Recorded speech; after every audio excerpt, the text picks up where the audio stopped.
자, 오늘 우리 하나님께서 저희들에게 허락하신 오늘 말씀은 딱 한 절, 로마서 8장 14절 말씀. 자, 우리 다 같이 일어나셔서 하나님이 오늘 이 예배 허락하신 이 로마서 8장 14절 한 절 말씀 다 같이 함께 우리 봉독합니다. 시작. 무릇 하나님의 영으로 인도함을 받는 사람은 곧 하나님의 아들이라. 아멘. 네, 감사합니다. 앉아주시기 바랍니다.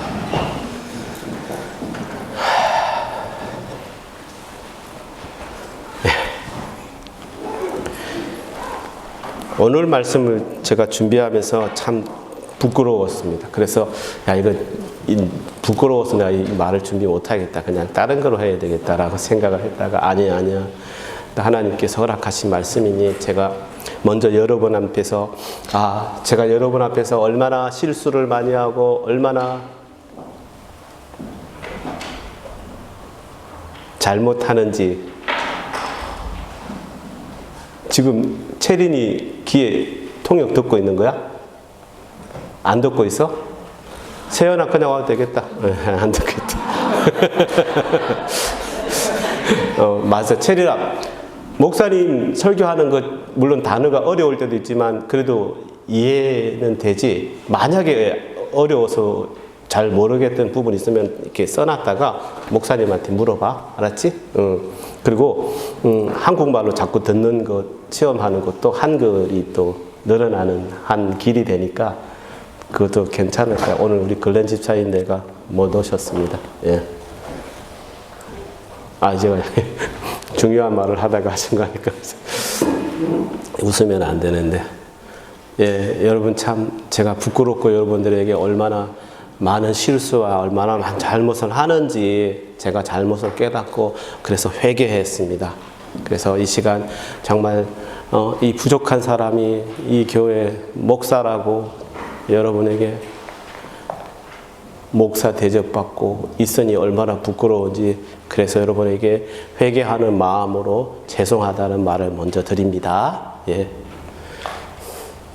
제가 여러분에게 늘 강조하고 또 다른 이들에게 자랑하고픈 것이 저는 사실 이것입니다. 우리 교회 성도님들 간의 사랑, 우리 교회의 그 사랑인 줄로 압니다.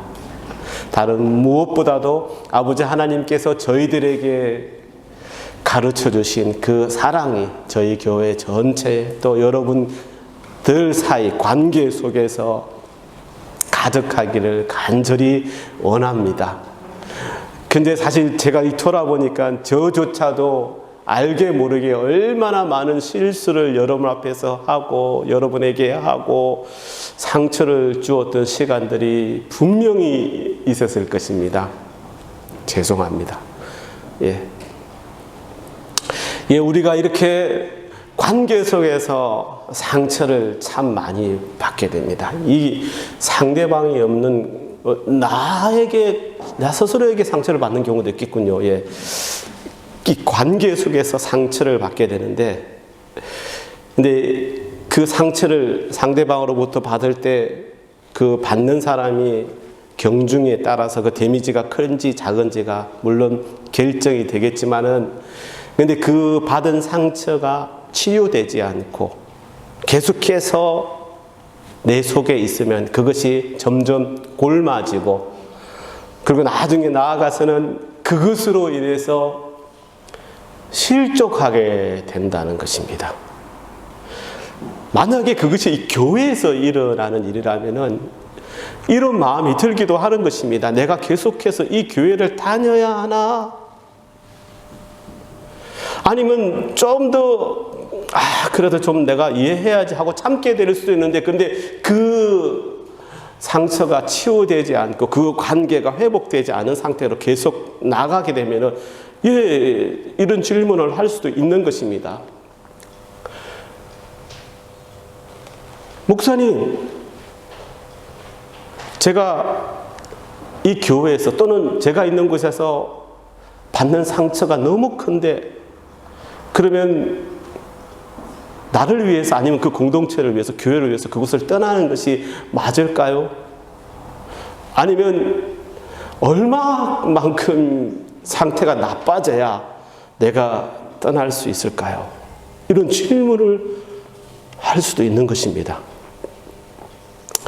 만약 누군가가 저에게 그런 질문을 한다면은 저는 그분이 그 문제, 자기의 문제를 해결할 수 없는 상황으로 계속 간다면은, 그리고 이길 수 없는 상황이라면은 저는 그냥 마음이 가는 대로 하십시오라고 말씀드릴 것 같습니다. 마음은 아프지만 또 그렇죠. 너무 힘들게 신앙생활을 이곳에서 하는 것보다 더 나은 곳에 가셔서, 더 편한 곳에 가셔서 신앙생활 하는 것도 저는 좋습니다. 그래서 우리 교회의 모토가 그렇지 않습니까? 오실 때 환영합니다. 가실 때 안녕히 잘 가십시오. 하지만 그러기 전에 제가 그분께 이런 질문을 마지막으로 할 것 같습니다. 당신을 이 자리에 누가 인도하셨나요? 이렇게 한번 물어보고 싶습니다. 당신이 이 자리로 오실 때 누가 이 자리로 인도하셨어요? 근데 만약에 그분이 이 내 질문을 받고 하나님이요 라고 말씀하신다면 저는 그분을 다시 잡고 이렇게 꼭 말씀드릴 것입니다. 하나님께서 당신을 그곳으로, 이곳으로 보내셨다면 그러면 하나님께서 허락하실 때까지 떠나지 마십시오. 당신이 힘든데 하나님이 아무런 감동이 없다고, 그러니까 침묵하신다고 생각하는 경우에는 하나님께서 당신에게 이렇게 말씀하는 것입니다. 너의 상황을 바꾸지 마라. 떠나지 말고 내가 있어라 한 곳에서 머물러 있으라고 말씀하시는 것입니다.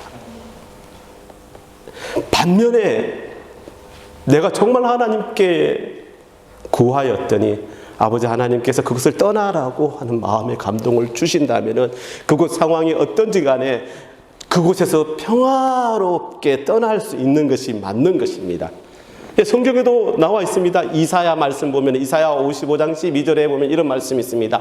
너희는 기쁨으로 나아가며 평안히 인도함을 받을 것이요 산들과 언덕들이 너희 앞에서 노래를 바라고 들의 모든 나무가 손뼉을 칠 것이며 라고 말씀하고 있습니다. 예.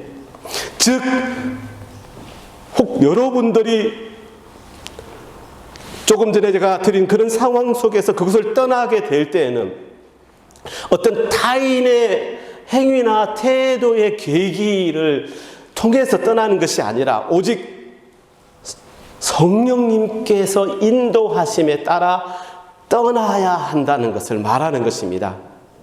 그러니 그런 일들은 어떤 상황이 얼마나 나쁜가에 의해서 또 내가 보는 것으로 의해서 결정되는 것이 아니라는 것입니다.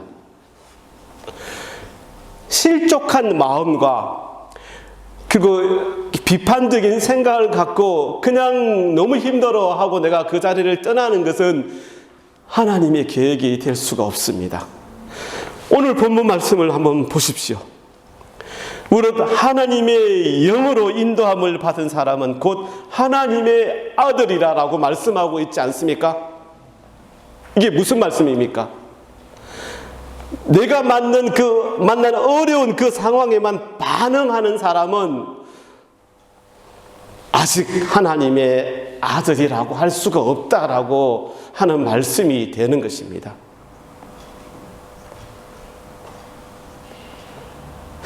신약 성경에는 아들이라는 단어가 많이 나옵니다.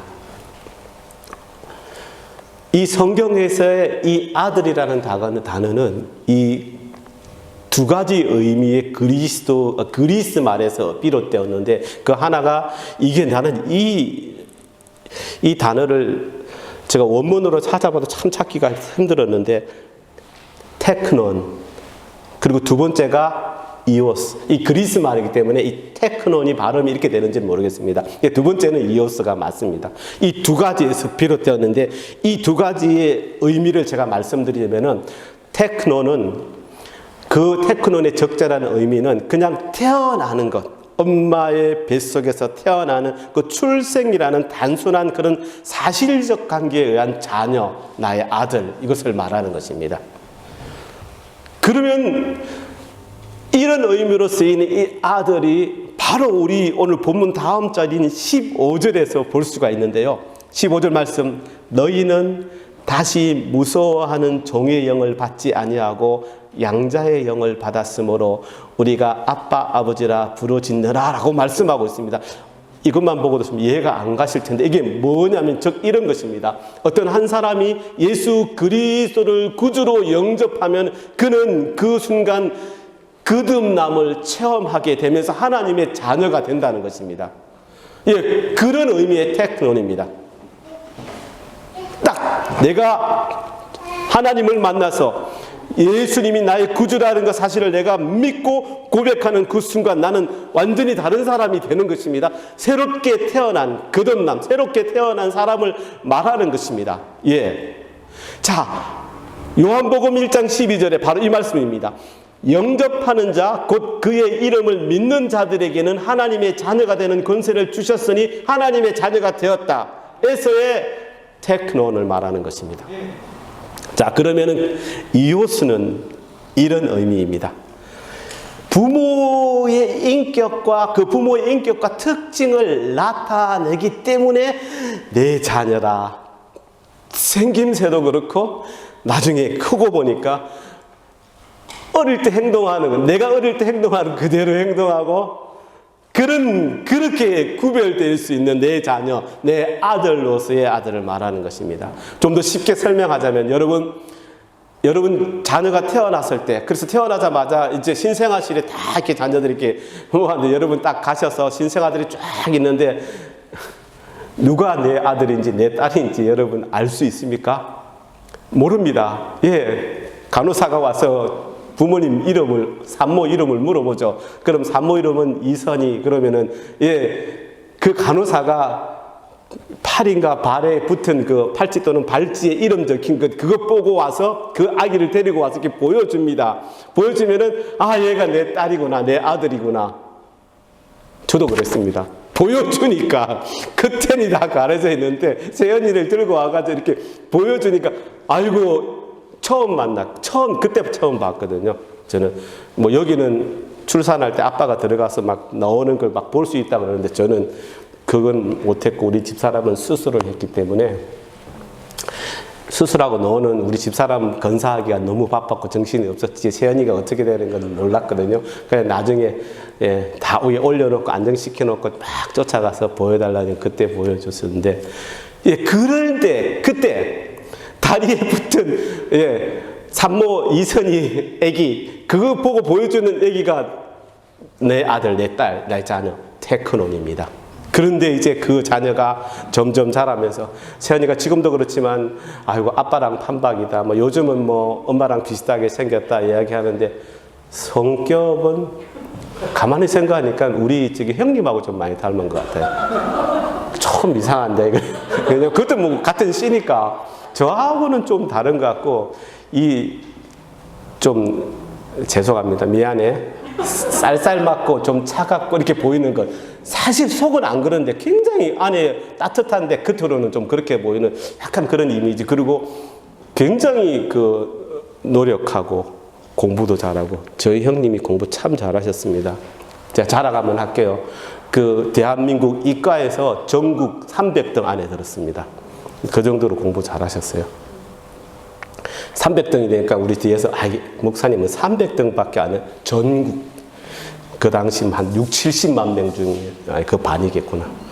이게 나를 닮았으면 공부를 못 해야 되는데 하여튼 그런 것 이 출생이라는 생물학적인 그런 사실 위에 그 성격과 인성을 부모님을 쏙빼 닮았기 때문에 내 아들이다, 내 딸이라고 말하는 이오스가 되는 것입니다.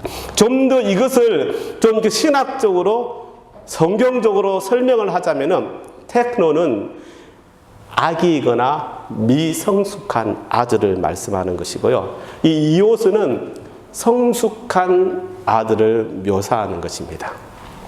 그러니 오늘 본문 말씀에서의 로마서 8장 14절 말씀이었어요. 무릇 하나님의 영으로 인도함을 받는 사람은 곧 하나님의 아들이다 할 때 이거는 이오스가 되는 것입니다. 하나님의 영으로 인도함을 받아 나아가는 자니까요. 그 말씀을 통해서 하나님의 영으로 인도함을 받는 이들은 성숙한 아들이다라고 말씀하고 있는 것입니다. 그러면 이 성숙하지 못한 사람들은 이 성숙한 그리스도인들에 비해서 여러분 아마 아실 것입니다. 이제 제가 이까 말하니까 좀처럼 하나님이 나에게 허락하신 당신의 영이신 성령님의 인도에 따라 행하는 것을 잘 하지 못합니다. 그래서 어떤 상황이나 어려운 문제, 갈등에 빠지게 되면은 내 마음에, 내 지식에 의존하고 반응할 뿐입니다. 아직 성령님의 인도에 따라서 행동하는 법을 잘 배우지 못하여서 그럴 거라고 저는 생각합니다. 우리 자녀들은 점점 자라가면서 그 부모를 닮은 그보다 더 나은 인격으로 성장해 갈 것입니다. 그래서 그 모습을 보면서 이제는 믿게 되는 것입니다. 어릴 때는 내가 완전히 보살펴 줘야 했지만은 조금 이렇게 크면은 자기 혼자 돌아다니기는 하지만 그래도 눈은 계속 갑니다. 그렇지 않습니까? 이게 이제 부모에 따라 약간 달라지는데 유수까지도 부모가 자녀들을 하여튼 케어하려고 합니다. 그리고 이제 어른이 되면은 이때는 마음은 가지만 어떻게 할 수가 없습니다. 그렇게 해도 잘 안 되지만 이제 그 왜 그런 줄 아십니까? 믿기 때문에. 믿는 것이 하나씩 더 늘어나서 그렇게 될 수가 있다는 것입니다. 그래서 더 많은 것을 맡길 수 있게 됩니다. 그런데 만약에 그렇지 못하고 계속해서 아기의 모습으로 그렇게 지속된다면 여러분 이거는 무언가 잘못된 것입니다. 아버지 하나님께서 우리 한 사람 한 사람을 보실 때에도 만약에 그렇게 언제까지나 아기의 모습으로만 남아 있다면은 이건 하나님의 뜻이 아닙니다. 아버지께서 원하시는 모습이 아니라는 것입니다. 아버지께서 원하시는 모습은 우리가 계속해서 성숙한 자녀로, 더 성숙한 자녀로, 더 성숙한 자녀로 자라가야 한다는 것이 이게 아버지 하나님의 뜻이 되는 것입니다. 그래서 저는 사실 이 부분에서 이 우리 부모님들의 역할이 얼마나 큰지 제가 늘 얼마나 많이 강조했는지 여러분 잘 아실 것입니다. 우리 자녀가 자라면서 어릴 아기 때부터 유아기 때부터 계속해서 받는 가장 큰 영향은 당연히 1번이 그 부모님이기 때문입니다. 물론 이렇게 교회 나와서 함께하는 주변의 사람들과 또는 사회적인 그런 영향을 받게 됩니다. 무시하지는 못하지만 하지만 이 부모님들이 얼마나 큰 영향을 주고 있다는 이 사실을 여러분 명심해야 됩니다. 한마디만 더 합니다. 하나님의 사랑하는 아름다운 아이로 자라나기를 원하신다면 그 부모, 그 자녀에게 보이는 내 모습이 하나님께서 기뻐하고 사랑하는 자의 모습으로 서 있어야 하는 것이 맞는 것입니다.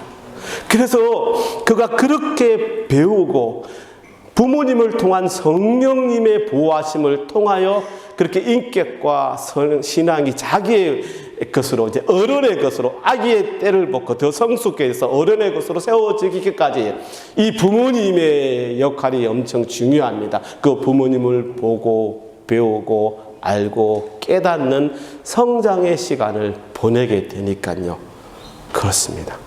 근데 가만히 생각해 보니까 그러니 우리 아이들이 어쩌면 우리들보다 더 나은 것 같습니다.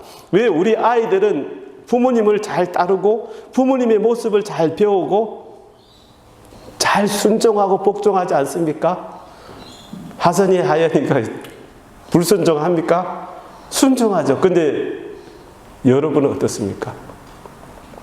하나님도 마찬가지 방법으로 우리를 바라보시고 우리를 대하시는데 여러분은 어떻습니까? 우리 아이가 나에게 하듯이 아버지 하나님께 그렇게 하고 계십니까? 예수님의 예를 들어서도 히브리서에서 이렇게 말씀하고 있습니다. 히브리서 5장 8절 말씀. 그가 예수님을 말합니다.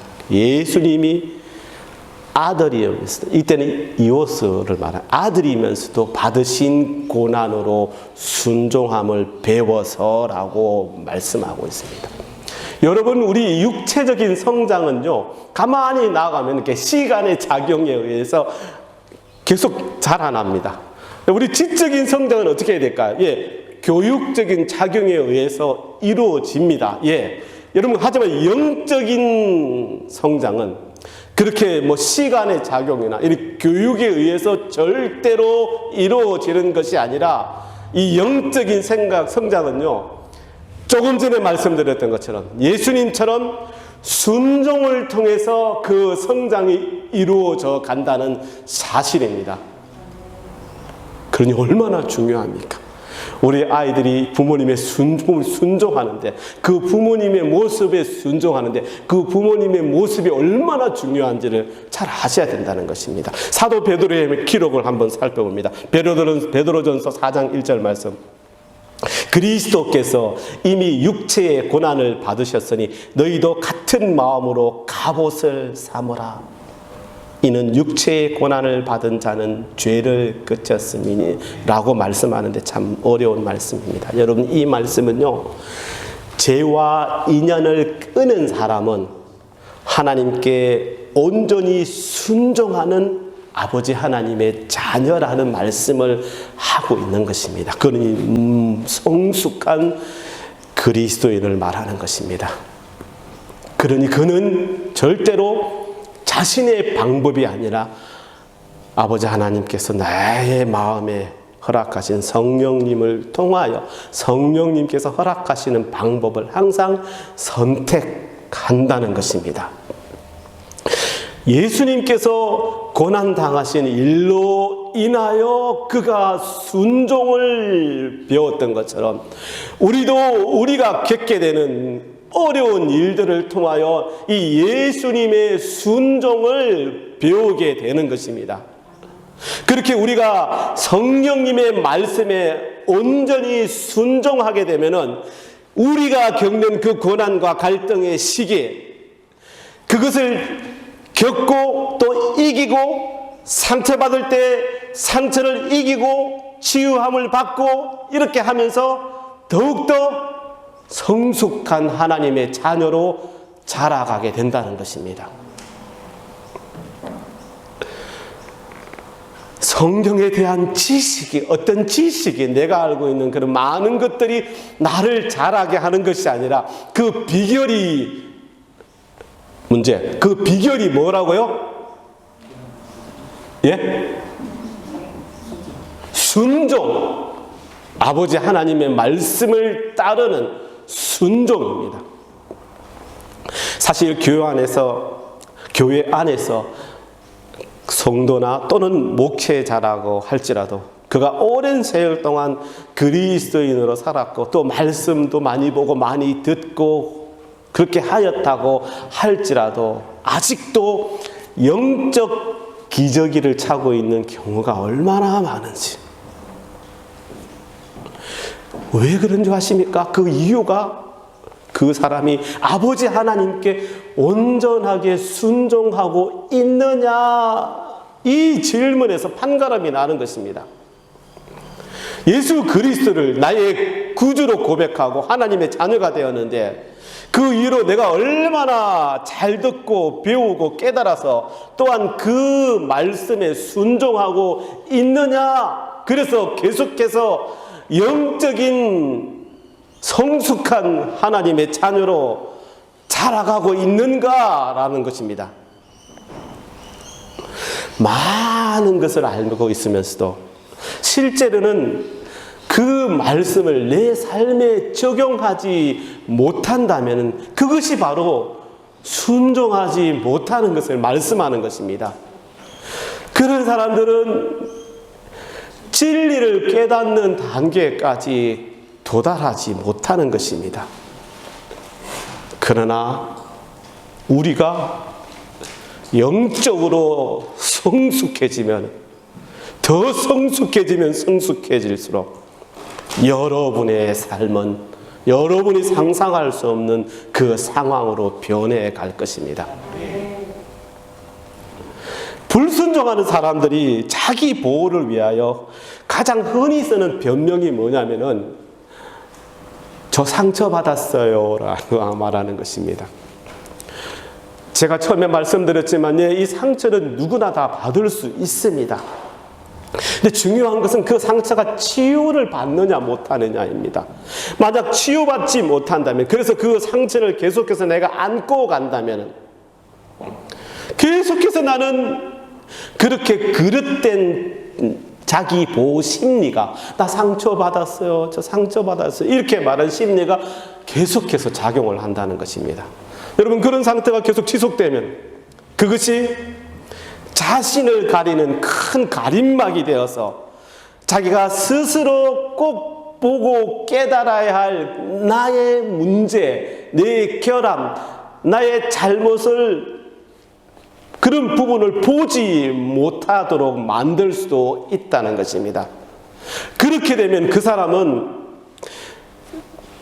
자신의 잘못을 보이지 않으니까 내 눈에 보이는 상대방의 잘못들만 계속 이야기하고 그들에게 그 잘못을 전가하게 되는 사람이 되는 것입니다. 즉 계속해서 자기에게 상처를 준 사람만 바라보기 때문에 자신의 역할, 미성숙함, 또 죄를 똑바로 바라보지 못하게 되는 것입니다. 여러분, 이렇게 되면 성령님을 통한 우리의 영적 성장을 바라던 아버지 하나님의 그 바람이, 그 계획이 계속해서 연기될 수밖에 없는 것입니다.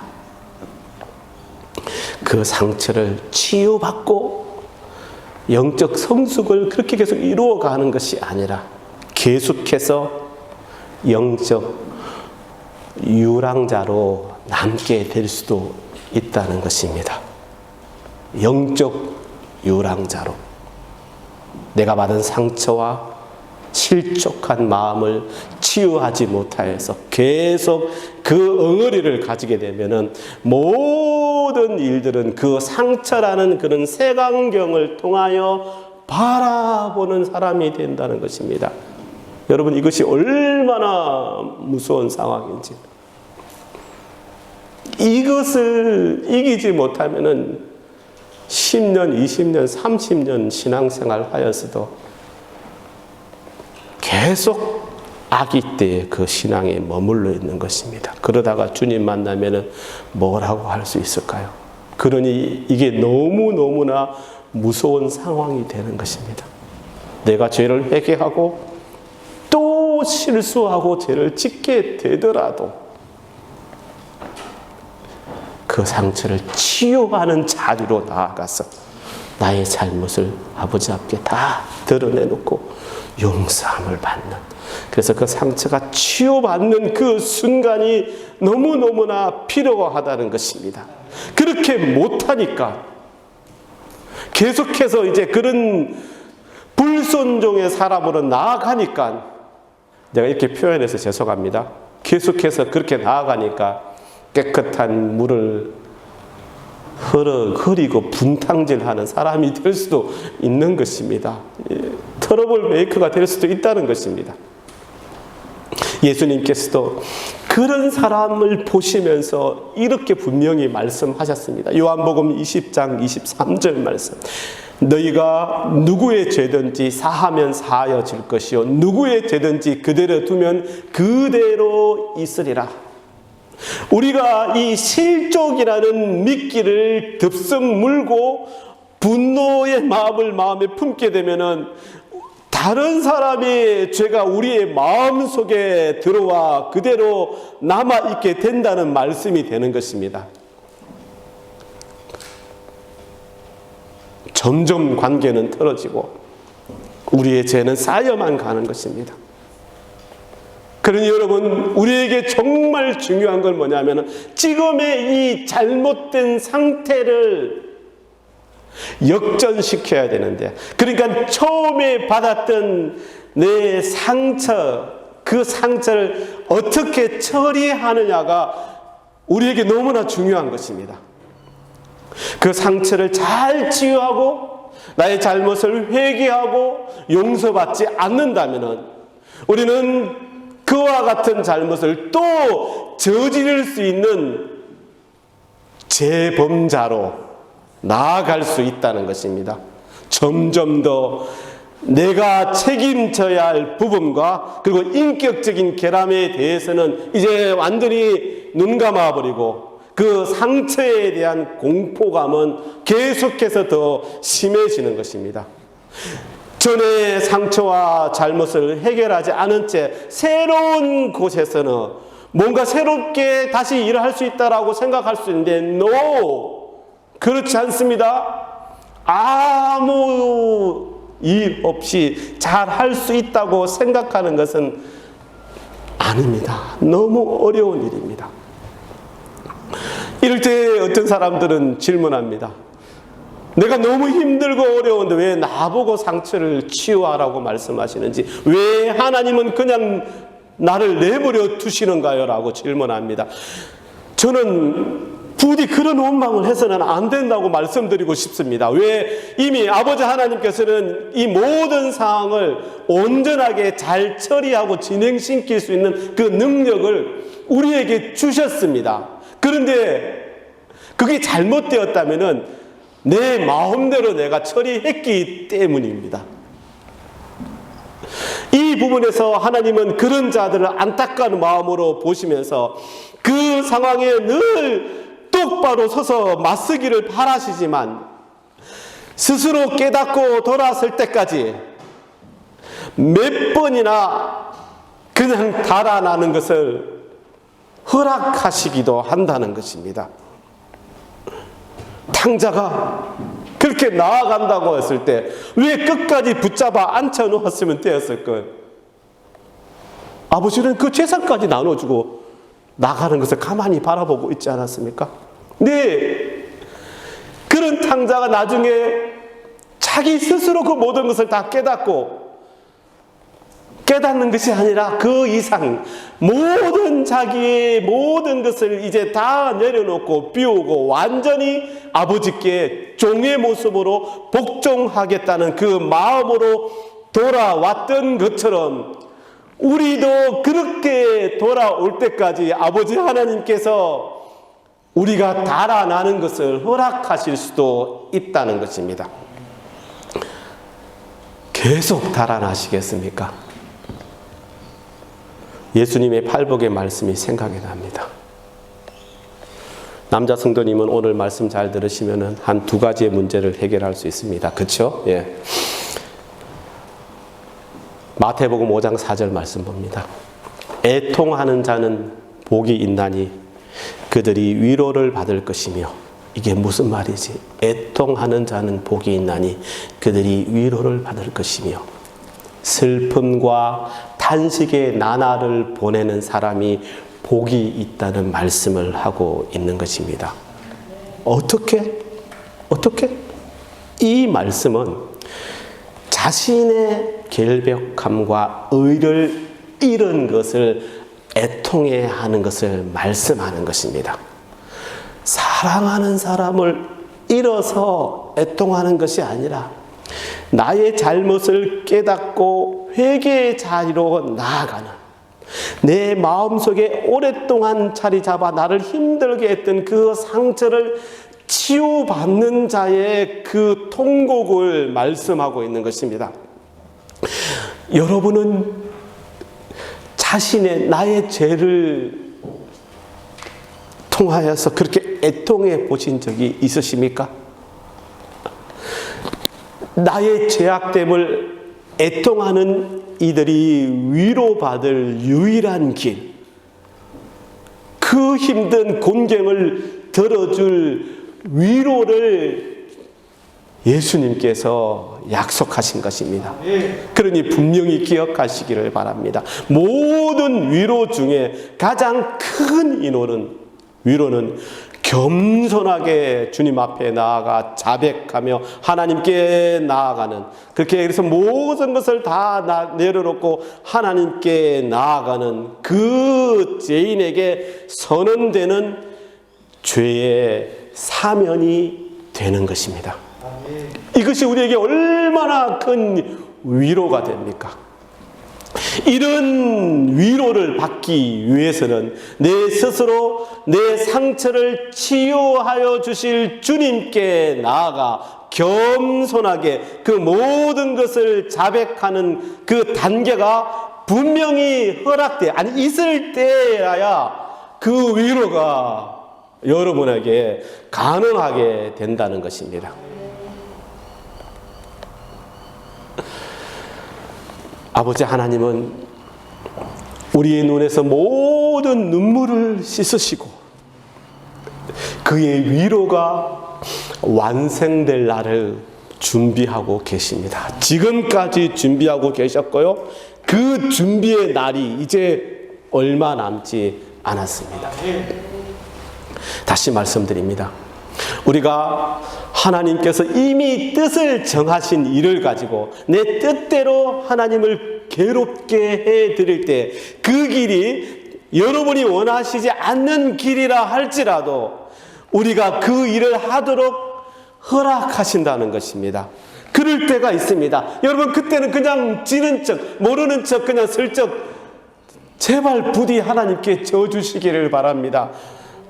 엘리야가 그러지 않았습니까? 너무너무 하기 싫었는데 하나님이 하라 하시니까 했고, 또 그것이 이후에 있을 우환이 너무 두려워 막 달아나지 않습니까? 그런데 하나님은 그 엘리야를 쫓아가서 그에게 먹을 걸 주시고, 그런 다음에 또 네가 잘못했다고 나무라시고, 발락도 마찬가지입니다. 하나님이 절대 안 된다고 그랬는데 그 마음에는 아니 그래도 내가 가고 싶은 마음이 있는데 하면서 겉으로는 내가 하나님께 기도해 보겠습니다 하면서 자꾸 그러니까 사실 하나님이 네 마음대로 해라 그렇게 하신 것입니다. 그리고 진짜 나아가니까 하나님께서 그 길을 한번 슬쩍 막아주시지 않았습니까? 그런데도 그걸 못 깨닫고 있다가 나중에 다 깨닫고, 그래도 나아간 발락. 그런데 우리랴 아버지 하나님의 계획이 때때로 우리가 원하지 않는 그런 상처와 의견들을 맞서야 할 상황을 만들기도 합니다. 그런데 우리는 그 상황이 결국에는 우리를 위한 하나님의 계획이라는 이것을 모르고 깨닫지 못해서 무조건 달아나려만 한다는 것입니다. 이 시험을 거부하는 것이 그 문제에서 자유로워질 수 있는 방법이 아니라는 것입니다. 잠깐만은 하고 안도함을 내쉴 수 있는 그 시간이 있을 수는 있겠지만, 하지만 그 문제의 본질은 여전히 그대로 남아 있기 때문에 그 상황이 완전히 치유되지 않고서는 그 어떤 상황을 만나더라도 절대로 새로울 수 없다는 것입니다. 그러나 만약 어떻게든 그 상처를 치유하고 그렇게 실족했던 마음을 극복하였다면, 그런 자라면 그 자는 이제 그렇게 상처났던 그 관계를 회복하기 위해서 정말 열심히 노력하게 될 것입니다.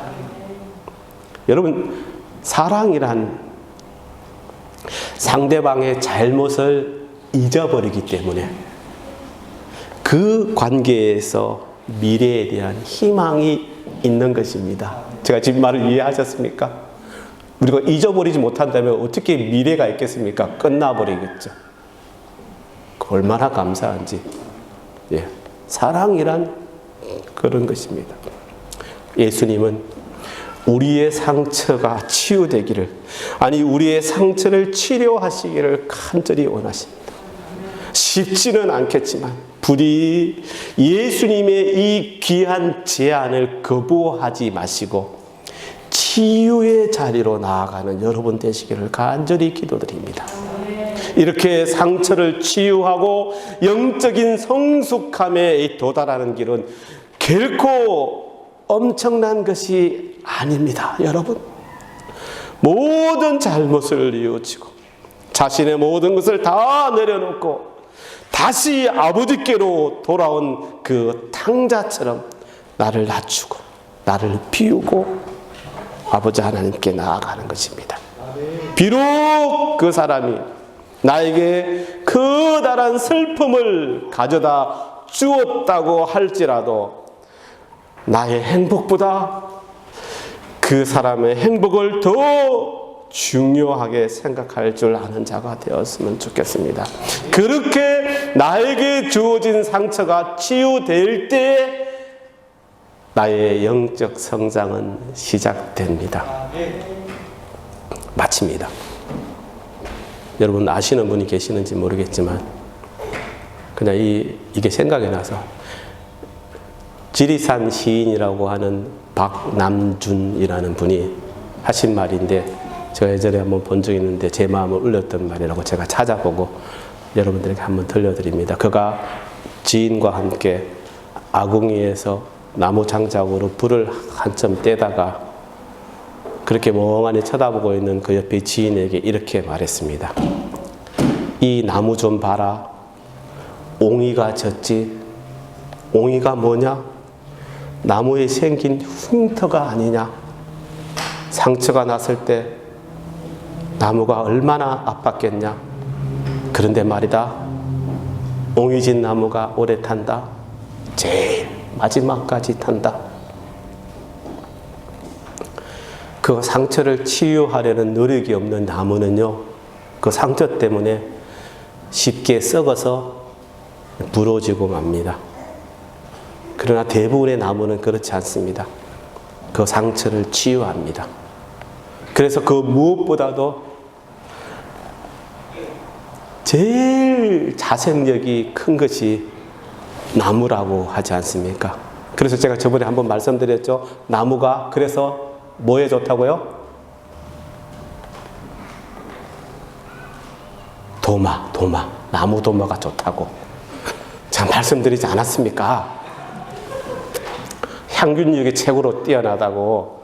근데 너무 이렇게 많이 두드려가지고 상처가 나면은 여러분 그 페이퍼를 좀 살 갈아가지고 이렇게 해주셔야 됩니다. 그 상처에 또 세균이 있어서. 하지만 그래도 다른 플라스틱이나 다른 실리콘 무엇보다도 나무 도마가 좋다는 게 그런 것입니다. 여러분 아시겠죠? 네, 마칩니다. 상처는 너무 아프고 슬프기에 없는 것이 더 낫겠지만 없을 수가 없는 이 상처를 받게 되더라도 예수님의 모습을 따라 다 내려놓고 겸손하게 순종하여서 그 상처들을 치유함으로 아버지 하나님이 기뻐하신 그 성숙한 자녀로 성장해가는 저와 여러분 모두가 되시기를, 우리 주님 사랑하는 모든 성도님들이 되시기를 우리 구주 예수님의 이름으로 간절히 기도드립니다. 아멘. 기도합니다. 아버지 하나님 감사합니다. 저에게 있는 모든 이 상처를 이제 하나님께 다 내어드리고 아버지께 기도합니다. 아버지 하나님, 나의 모든 상처가 나사렛 예수 그리스도의 이름으로 치유되게 하여 주시옵소서. 아버지 하나님, 이 자리에 지휘의 성령님이 계십니다. 성령님, 이 자리에 있는 모든 성도들의 마음에 있는 그 상처, 마음의 상처, 육적인 상처, 모든 상처를 다 낫게 하여 주시옵소서. 나사렛 예수 그리스도의 이름으로 명하노니 모든 상처들아 다 떠나갈지어다. 다 떠나갈지어다. 아멘. 감사합니다. 감사합니다. 우리 주님 사랑합니다. 예수님의 이름으로 기도드립니다. 아멘. 아멘. 감사합니다.